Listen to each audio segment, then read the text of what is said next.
Have you ever thought about starting your own podcast? When we were trying to get this podcast off the ground, we had so many questions. How do we record an episode? Where do we find background music? How do we get our show on Apple Podcasts, Spotify, and all the other places that people like to listen? And where do we find advertisers? The answer to every one of these questions is really simple. Anchor. Anchor is a one-stop shop for recording, hosting, distributing, and monetizing your podcast. And best of all, it's 100% free and 100% ridiculously easy to use. Anchor makes it simple to get up and running. You can upload and schedule your podcasts ahead of time. It publishes to all the major podcast platforms. You can easily check your stats. I could go on, but instead, why don't you go and get started? Go to anchor.fm/start to join the e-commerce minute and a diverse community of podcasters already using Anchor. That's anchor.fm/start. We can't wait to hear your podcast. It's the E-commerce Minute, your daily dose of e-commerce, tech, and retail news with your hosts, Bart Mraz and John Suter. The E-commerce Minute is a production of Sumo Heavy, a digital commerce consulting firm in Brooklyn, New York, and Philadelphia. Find us on the web at sumoheavy.com. It's E-commerce Minute, episode 315. In today's episode, StoreMe lets travelers stash their bags. Let's say you're traveling to New York City for a meeting or a short trip. You've got time to kill before your train, but you're burdened with your suitcases. We can tell you from experience, it's zero fun navigating the city, lugging around a bag or a briefcase. And because of terror fears, gone are the days of anonymously stashing your gear in a bus terminal or a hotel locker. Wouldn't it be great to have a place where you just stash your bags while you hit the town? That was the thinking behind StoreMe. Think of it as a cross between Uber and Airbnb for luggage. It's an on-demand mobile app that connects travelers and tourists with a place to safely store their stuff from a few hours up to 7 days. StoreMe was founded by Peter Corbel, who had a similar experience commuting from uptown to downtown in New York City for meetings. Often burdened with his gym bag, he thought, wouldn't it be great if I could just pay one of these stores to watch my bag? So with a little persuasion and some cashola, he stashed his bag, and the idea was born. Storage for a small item like a handbag or tote will run users $2 for the first hour and $1 each additional hour, with a daily rate of $7.50. Large items go for $3 the first hour, $2 each additional hour, with a $14 daily rate.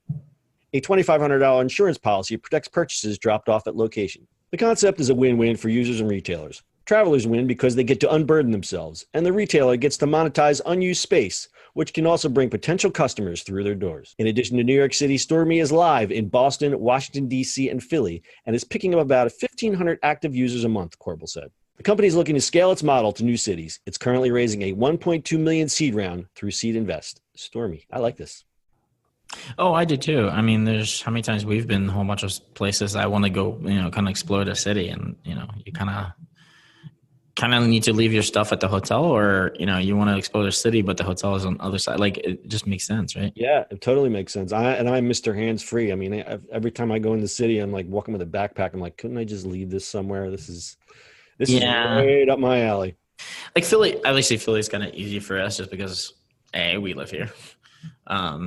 B, we have an office and we can kind of drop it off. But I can see this in New York now. Like, I'll go up there a lot for meetings, and if I'm there for a day or two, or even a day, just drop off a backpack, right?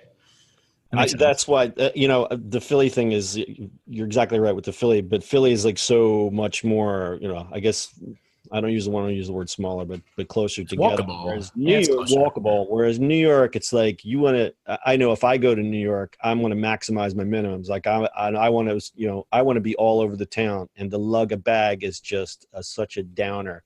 Mm-hmm. I would gladly pay someone $8 to $15 a day just to store my bag. I think this. Oh yeah, I would totally do it. Yeah, absolutely. I mean, to be fair, in New York is also easy because we have friends and we can drop it off in their places. But I think near, remember when they used to? Here's the funny part of this. This is an all concept, because remember when bus stations and Amtrak and stuff like that had lockers? Yeah, but you can't do that anymore because people blow them up. I understand that. I'm just saying. And so it's a reinvented concept. Yeah, it's a reinvented concept instead of being in a bus station and stuff like that. After somebody set off a bomb in LaGuardia and killed 12 people, I think that was when they said maybe we shouldn't have those, right? Shit in lockers anymore. Right. No. That's obvious reason, but there's no. I mean. Well, I like the thinking behind it because it's one of those things that are just so obvious, and the execution's pretty nice. So the way it works, you go on the app, it gives you a map where you can look up a location. So if you're standing in the middle of Midtown, it'll give you what the locations near you. You input the number of bags you need to store. Then you take a photograph, and the storage site will review it, because I guess just saying I have a bag to store isn't good enough. It's like, I have a bag to store, and then you show up with this giant weird bag full with rifles and stuff sticking out of it.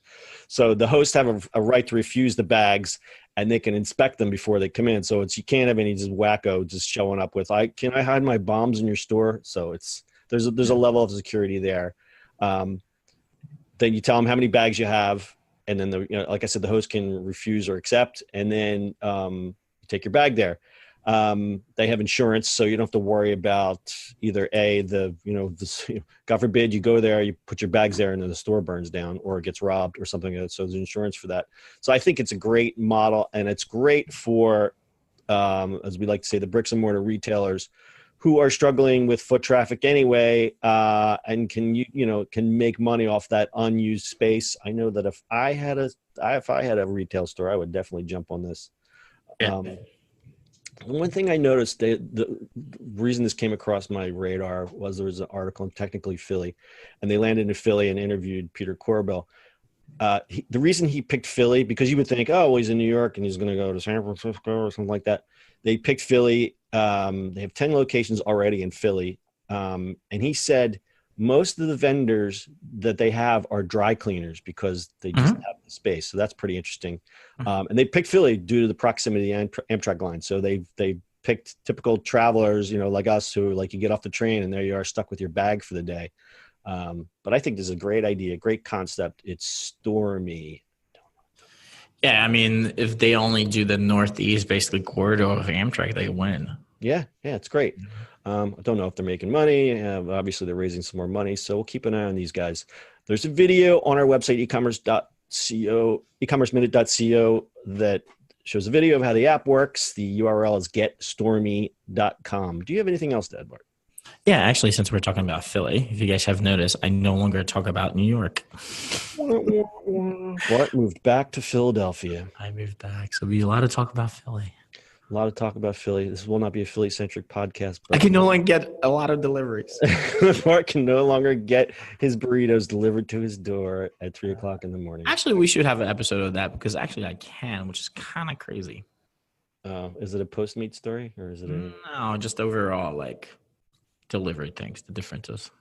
You got the best Whole Foods in the world right across the street from your house. Yes, so for that alone, I am insanely jealous. Also, they deliver. And you know what? I hate you. Seriously.